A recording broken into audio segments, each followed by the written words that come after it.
magdilaw or acidic. Okay, ready? Blow lang, blow. Okay, ibu-blow ha. Ibu-blow lang totoo. Ipan lang, ipan. Okay, ready? Blow. 1, 2, 3. Go, blow! Blow na. Yan. Ipakita niyo po yung baso niyo. Ipakita niyo yung baso. Sino sa kanila? Sige pa, blow lang, blow lang. Idiretso pa, wag huminto. Diretso lang, diretso lang. Ayun, si Tito Benny, nagdilaw na yung stroke. Sino sa kanila nauna? Sino ang nauna kanina?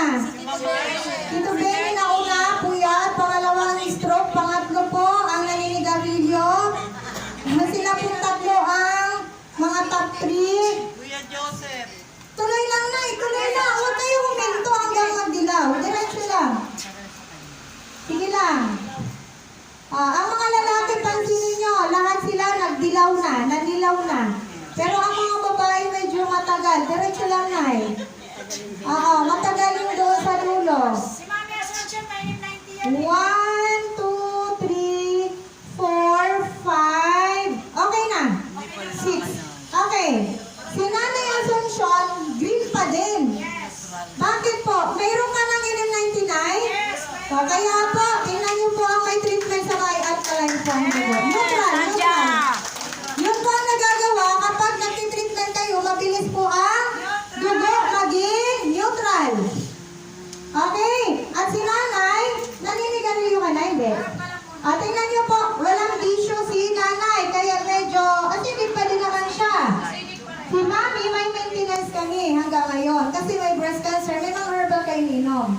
O kaya po, makikita niya medyo green pa din. Pero sa kanilang tatlo sa babae, mas neutral si Mami kasi meron siyang terranium na ginagamit sa bahay. Sa tatlo, sino sa kanilang nauna?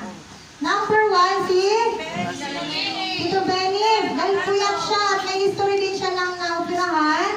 Saka naman, stroke po siya.